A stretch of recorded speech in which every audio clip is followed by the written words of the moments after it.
The flu season is upon us. Which type will we worry about this year? And what kind of shots will we be told to take? Remember the swine flu scare of 1976? That was the year the U.S. government told us all that swine flu could turn out to be a killer that could spread across the nation. And Washington decided that every man, woman, and child in the nation should get a shot to prevent a nationwide outbreak, a pandemic. Well, 46 million of us obediently took the shot. And now 4,000 Americans are claiming damages from Uncle Sam amounting to $3.5 billion because of what happened when they took that shot. By far the greatest number of the claims, 2/3 of them, are for neurological damage or even death, allegedly triggered by the flu shot. We pick up the story back in 1976 when the threat posed by the swine flu virus seemed very real indeed. This virus was the cause of a pandemic in 1918 and 1919 that resulted in over 500,000 deaths in the United States, as well as 20 million deaths around the world. See how easy it is to... Thus, the U.S. government's publicity machine was cranked into action to urge all America to protect itself against the swine flu menace. Influenza is serious business. During major flu epidemics, millions of people are sick and thousands die. Well, this year you can get protection. The vaccines are safe, easy to take, and they can protect you against flu. So roll up your sleeve. Protect yourself. One of those who did roll up her sleeve was Judy Roberts. She was perfectly healthy, an active woman, when in November of 1976, she took her shot. 2 weeks later, she says, she began to feel a numbness starting up her legs. I joked about it at that time. I said, I'll be numb to the knees by Friday if this keeps up. By the following week, I was totally paralyzed. So completely paralyzed, in fact, that they had to operate on her to enable her to breathe.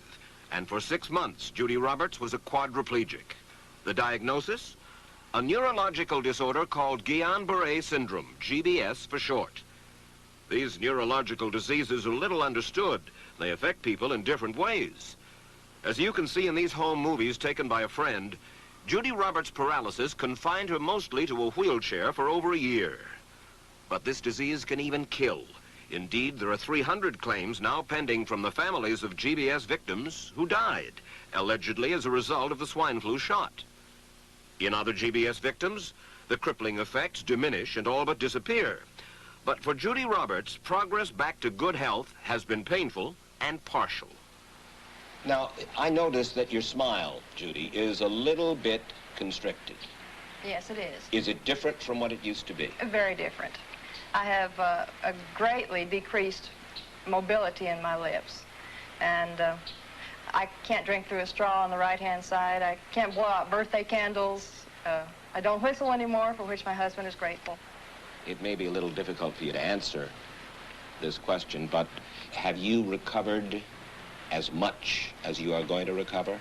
Yes, this is it. So you will now have a legacy of braces on your legs for the rest of your life? Yes, the weakness in my hands will stay and the leg braces will stay.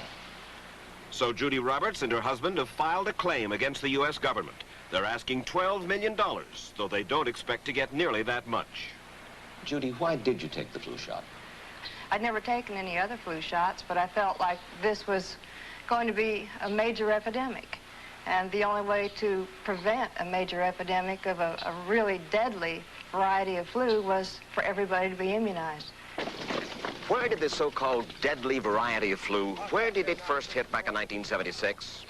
It began right here at Fort Dix in New Jersey in January of that year when a number of recruits began to complain of respiratory ailments, something like the common cold.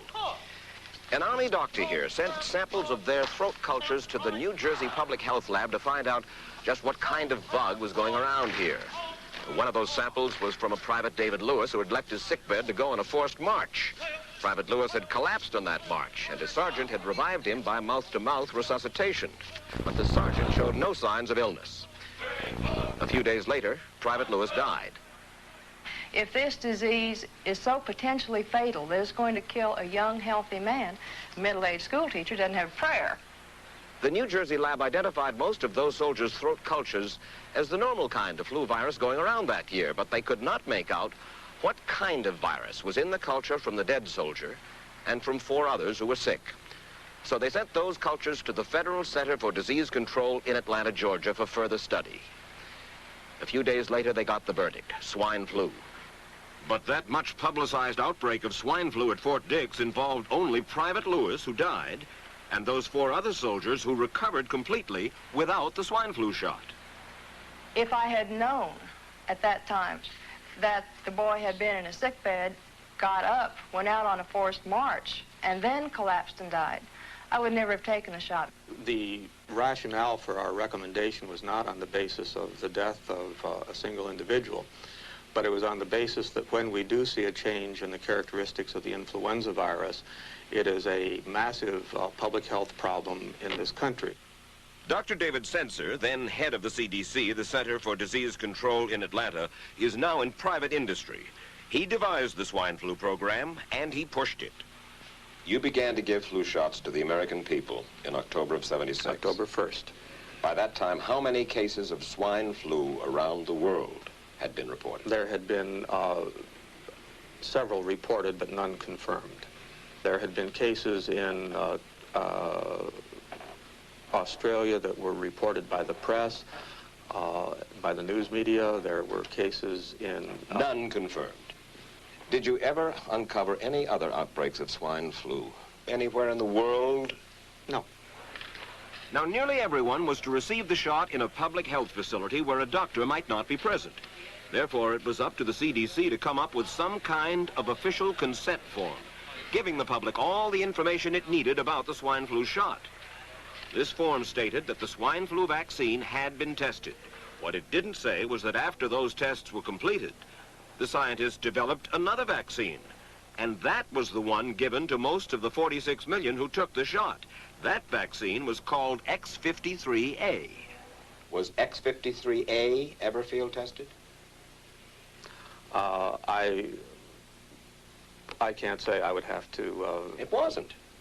I don't know. Well, I would think that you're in charge of the program. I would have to check the records. I haven't looked at this in some time. The information form, the consent form, was also supposed to warn people about any risks of serious complications following the shot. But did it? No, I had never heard of any reactions other than a sore arm, fever, this sort of thing. Judy Roberts' husband, Gene, also took the shot. Yes, I looked at that document. I signed it. Nothing on there said I was going to have a heart attack or I get Guillain-Barré, which I never heard of. What if people from the government, from the Center for Disease Control, what if they had indeed known about it? What would be your feeling? They should have told us. Did anyone ever come to you and say, you know something, fellas? There's the possibility of neurological damage if you get into a mass immunization program? No. No one ever did? No. Do you know Michael Hatwick? Yes. Mm-hmm. Dr. Michael Hatwick directed the surveillance team for the swine flu program at the CDC. His job was to find out what possible complications could arise from taking the shot and to report his findings to those in charge. Did you know ahead of time, Dr. Hatwick, that there had been case reports of neurological disorders, neurological illness, apparently associated with the injection of influenza vaccine? Absolutely. You did? Yes. How'd you know that? By review of the literature. So you told your superiors, the men in charge of the swine flu immunization program, about the possibility of neurological disorders? Absolutely. What would you say if I told you that your superiors say that you never told them about the possibility of neurological complications? That's nonsense. I can't believe that they would say that they did not know that there were neurological illnesses associated with influenza vaccination. That simply is not true. We did know that. I've said that Dr. Hatwick has never told me of his feelings on this subject. Then he's lying. I guess you would have to make that assumption. Then why does this report from your own agency, dated July 1976, list neurological complications as a possibility? I think the consensus of the scientific community was that the evidence relating neurologic disorders to influenza immunization was such that they did not feel that this association was a real one. You didn't feel it was necessary to tell the people that information? I think that over the years we have tried to inform the American people as fully as possible.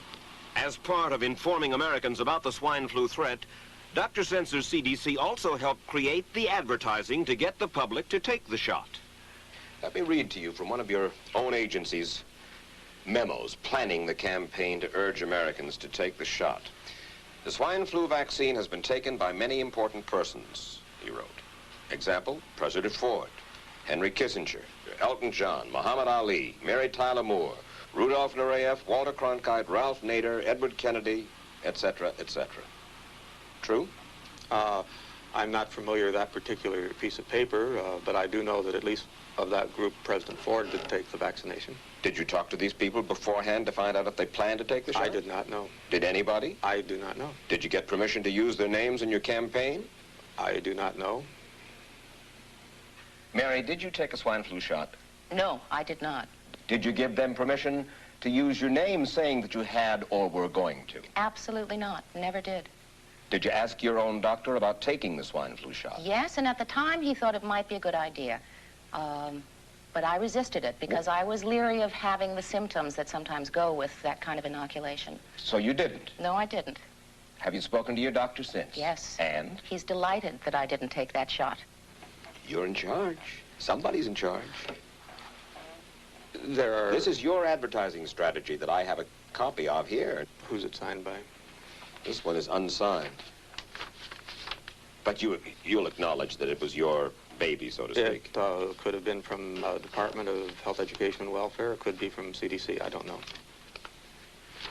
I'll be happy to take responsibility for it. It's been 3 years now since you fell ill with GBS, right? Right. Has the federal government, in your estimation, played fair with you about your claim? No, I don't think so. It seems to be dragging on and on and on, and really no end in sight that I can see at this point. With respect to the cases of Guillain-Barré, allegedly... Former Secretary of HEW Joseph Califano, too, was disturbed that there was no end in sight. So a year and a half ago, he promised that Uncle Sam would cut the bureaucratic red tape for victims suffering from GBS and would pay up quickly. We shouldn't hold them to an impossible or too difficult standard of proving that they were hurt. Even if we pay a few people a few $1,000s that might not have deserved it, I think justice requires that we promptly pay those people who do deserve it. Who's making the decision to be so hard-nosed about settling? Well, I assume the Justice Department is. Griffin Bell before he left? Well, the Justice Department agreed to the statement I made. It was cleared word for word with the lawyers in the Justice Department by my HEW lawyers. And that statement said, in effect? That statement said that we should pay Guillain-Barré claims without regard to whether the federal government was negligent if they resulted from the swine flu shot. I think the government knows it's wrong. If it drags out long enough, that people will just give up. Let it go. I am a little more adamant in my thoughts than my wife is, because I told Judy to take the shot. She wasn't going to take it, and she never had shots, and I'm mad with my government because they knew the facts, but they didn't release those facts because if they had released them, the people wouldn't have taken. And they can come out tomorrow and tell me there's going to be an epidemic, and they can drop off like flies next to me. I will not take another shot that my government tells me to take. Meantime, Judy Roberts and some 4,000 others like her are still waiting for their day in court.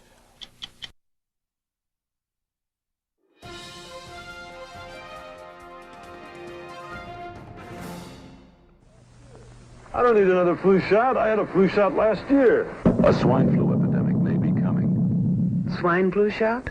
Well, I don't know. I've been thinking about it. It could make you very sick. Swine flu? Man, I'm too fast today to catch me. You'll want to be protected. I'm the healthiest 55-year-old you ever seen. Hey, I play golf every weekend. Get a shot of protection. The swine flu shot. Joe brought it home from the office. He gave it to Betty and one of his kids. and to Betty's mother. But Betty's mother went back to California the next day. On her way to the airport, she gave it to a cab driver, a ticket agent, and one of the charming stewardesses. At school, Joe's kid gave it to some other kids, and Mrs. Merrill got it and gave it to her husband.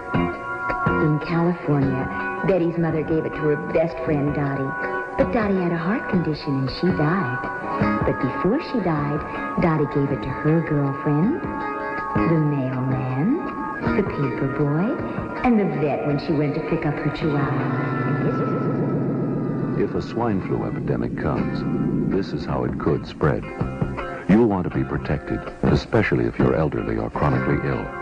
Get a shot of protection, the swine flu shot.